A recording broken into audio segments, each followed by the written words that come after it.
Yeah, you had the right idea, Bullet. We didn't. Yeah, exactly.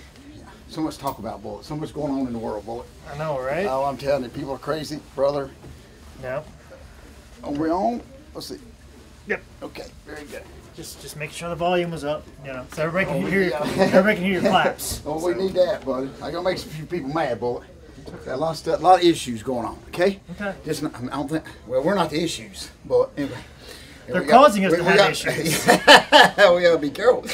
Those people keep changing people, and we're just gonna need one co-host. But I'll talk about that. But anyway, okay. All right. Okay. But I gotta do it in a respectful way.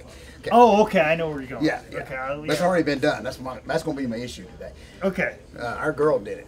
Yeah. There you go. Ladies and gentlemen, welcome to another edition of Dad, You Don't Work, You Wrestle. You hear the claps. You know what time it is. George, how was your weekend? Bullet, I had an unbelievable weekend, and it has continued on. It was a very busy weekend for Dad, You Don't Work, You Wrestle, Bullet. I went like 20 different shows in like one day. Had a couple ring rentals, but everything went good, Bullet. First of all, I would like to thank Friday. We were in Dallas, North Carolina. A wonderful little church there, huge fish fry fundraiser for them. Had a lot of our students. Had a couple debut matches.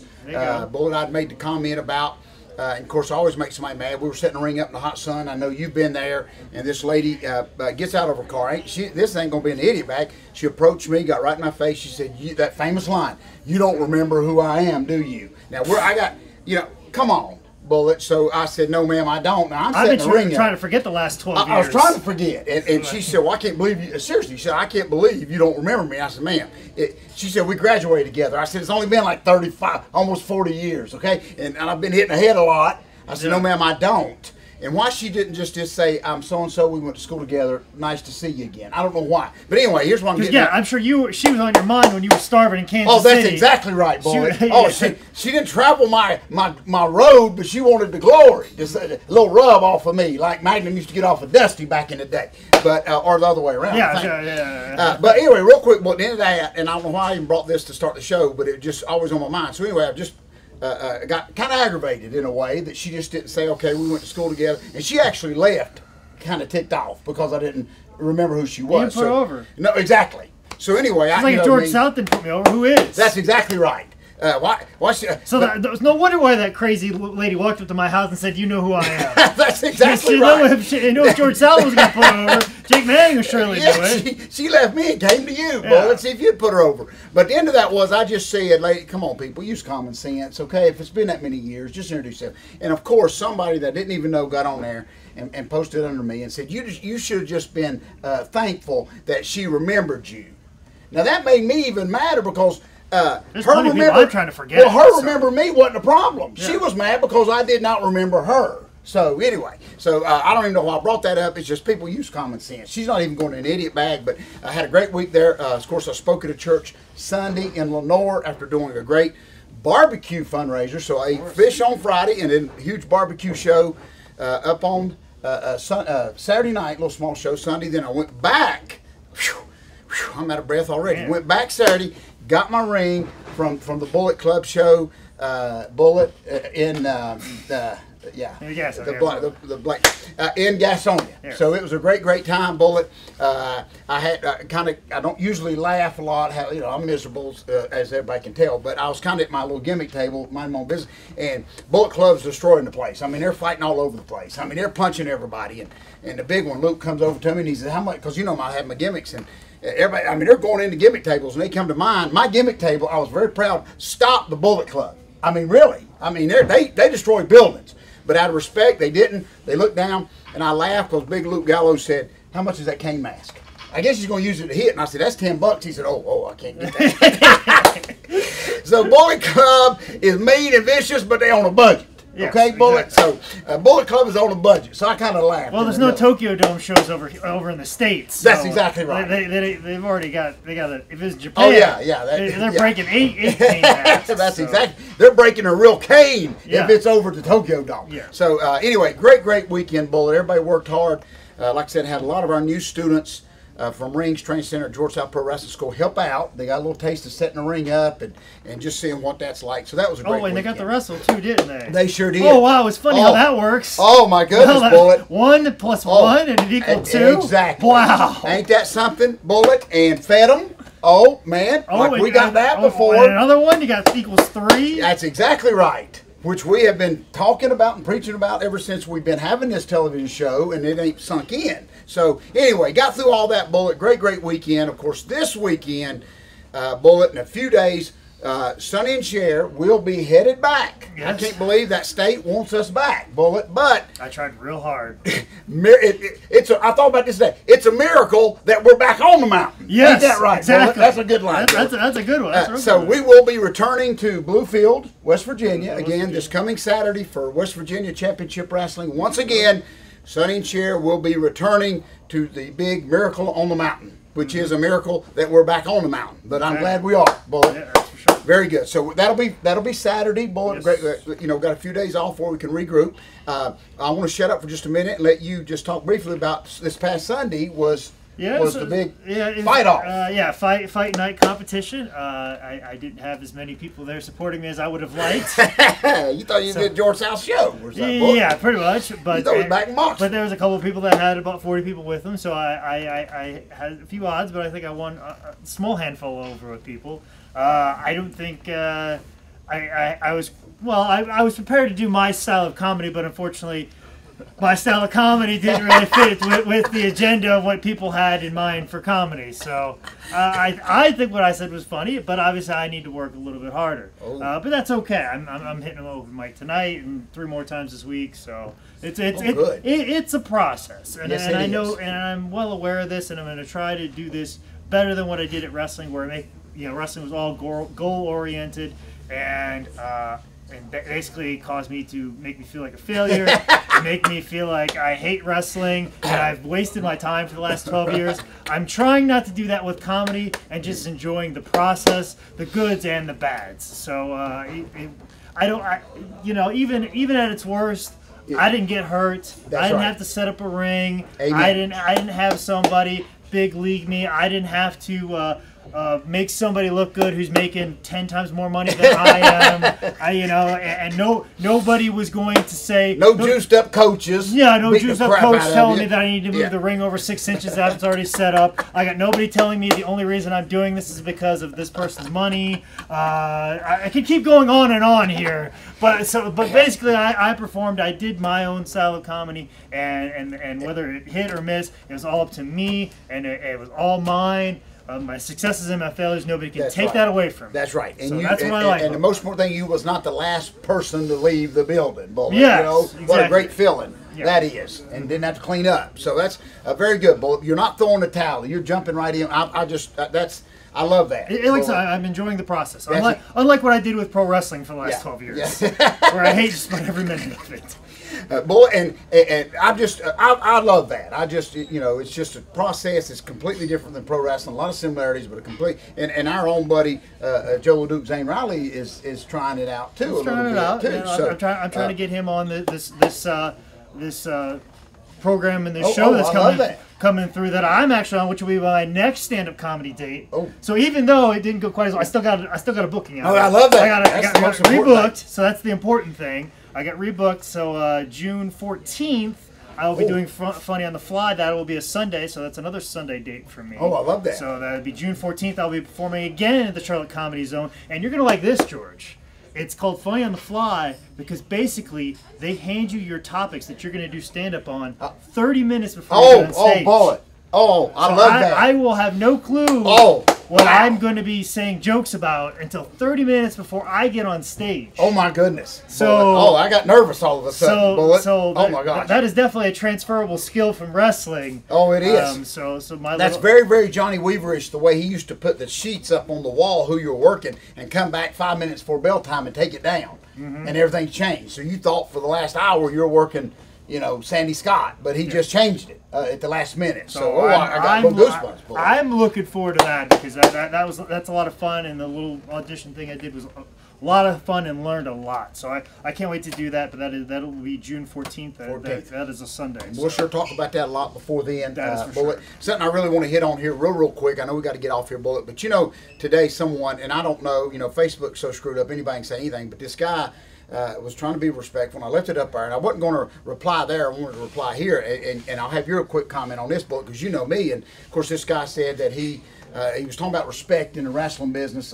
Why they use my name, I don't know. But anyway, he said that he was at a show, one of my shows, with us, and I told everybody in the back, I put a brand new canvas on my ring, which we know that's a lie, because George ain't gonna put no brand new canvas. But this guy's being better. This guy's being respectful. He said that I told the guys in the dressing room, do not bleed on that canvas, that it's a brand new canvas. And this guy said, that's been respectful of me, said that somebody in that dressing room went out there and deliberately bled all over my canvas and laughed about it. So this guy that's been respectful to me, with his post, said that he told that guy, you're the one that's not being respectful, because he bled all over George's canvas. Now, I love the guy for trying to take up for George, but Bullet, that never happened. Seriously, because that guy'd be dead. Seriously, Bullet. If we deliberately told somebody that's a brand new canvas, which it wouldn't have been on George's ring. But anyway, I just wanted to add that bit, that I know I forgot a lot of things over the years, but if somebody deliberately bled on that canvas and laughed about it, and we didn't do nothing, they'd be in a bag. Oh, they'd be in the bag. Yeah, they'd be in the bag. That's exactly right, Bullet. So I appreciate the guy. And I had a lot of people comment on it and say, yeah, this, and I guess the guy really dislikes George or whatever. But that don't matter. I could care less.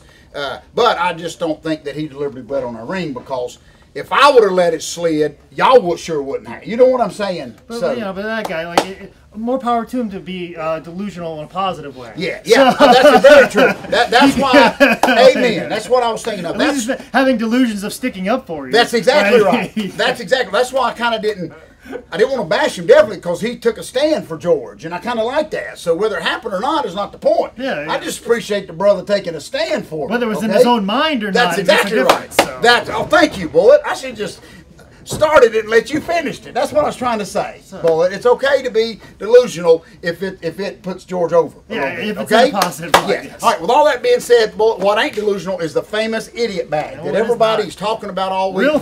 Real thing. Listen, I got so many things I want to put in this, but this is the best one, Bullet, and I don't know if I even shared this with you, and I saved it from last week, but, my son, little George, when he ain't on a cycle, he's kind of calm, okay, Bullet? I'm just kidding. But when... He's never calm. No. But when he's watched Road Warriors in Japan for about the last 6 days, he gets a little, pumped up. But anyway, him and his wife, family, going for their daily trip to Walmart, okay? We all do, Bullet, and, of course...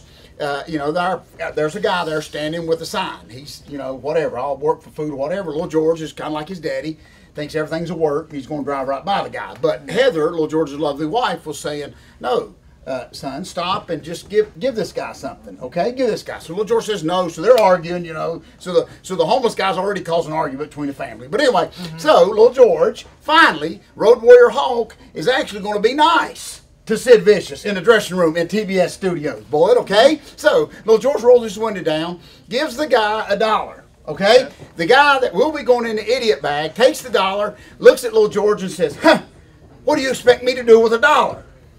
That's what he said.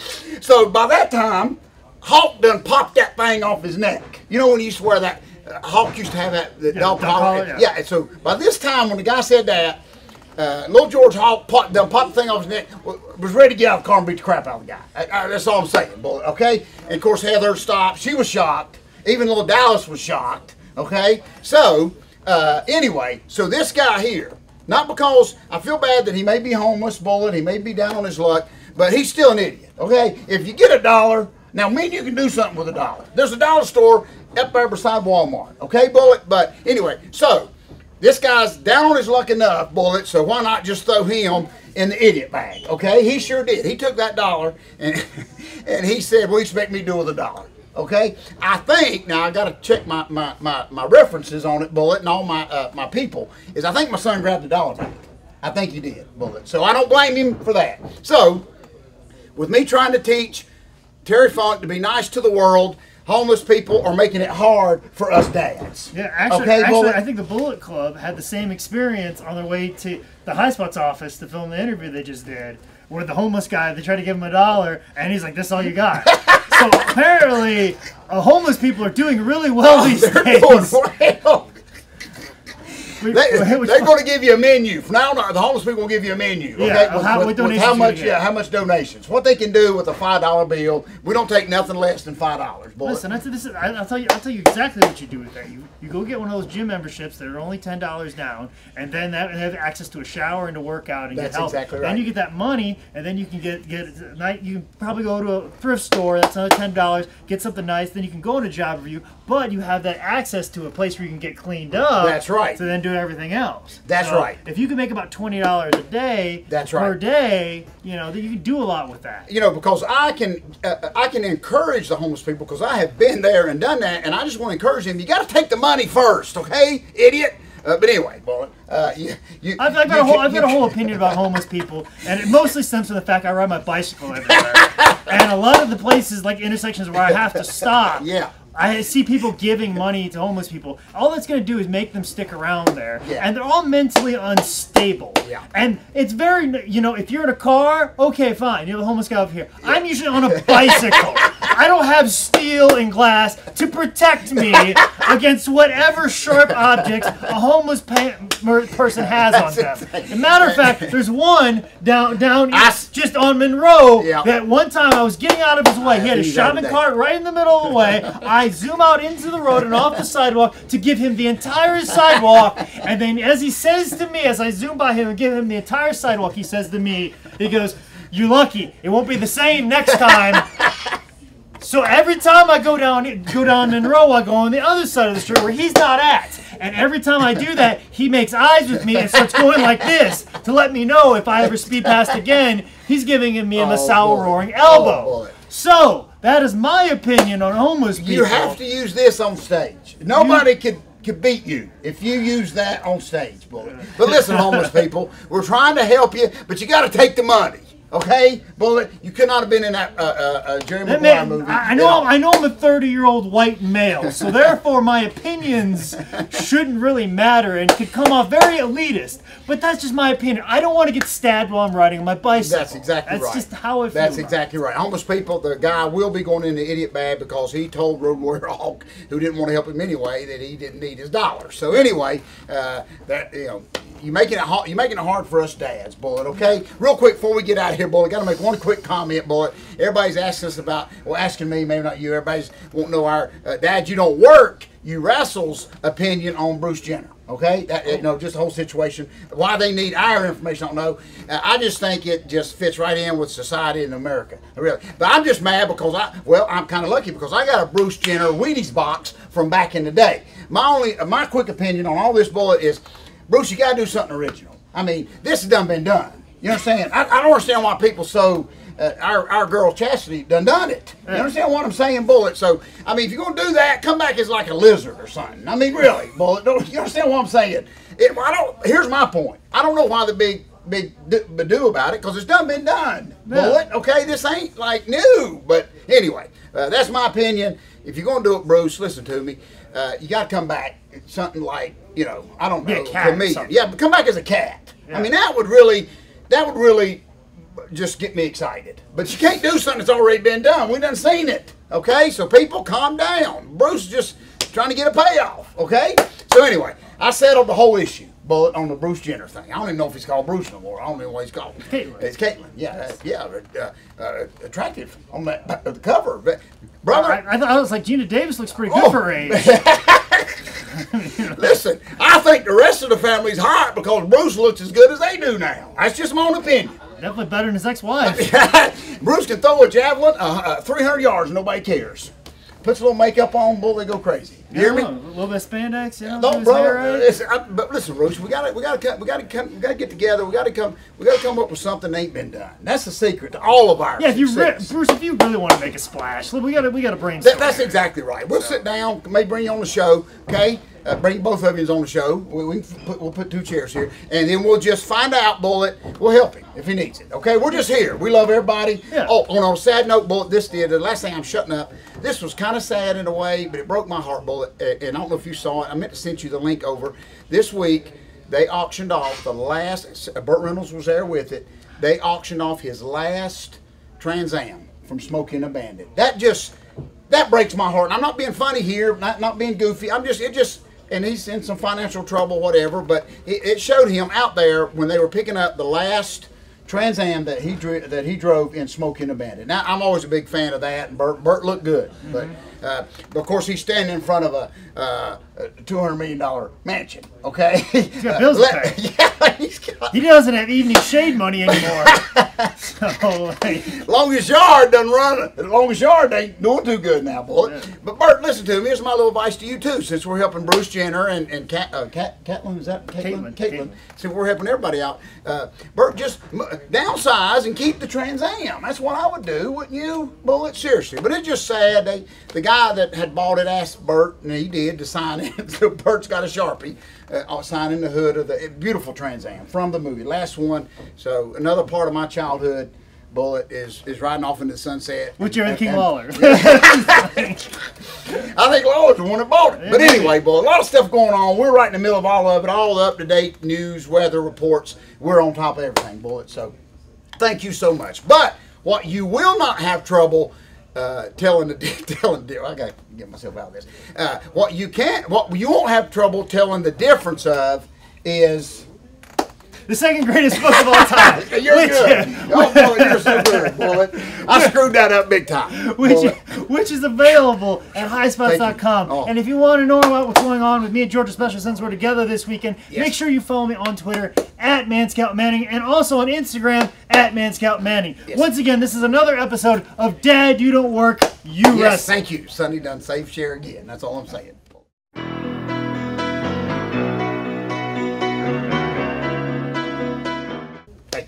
Thank you, Bullet. Dang, you're quick, Bullet. You hear me? That burn comedy stuff's paying off, my friend. Shoot. I had to get myself out of that.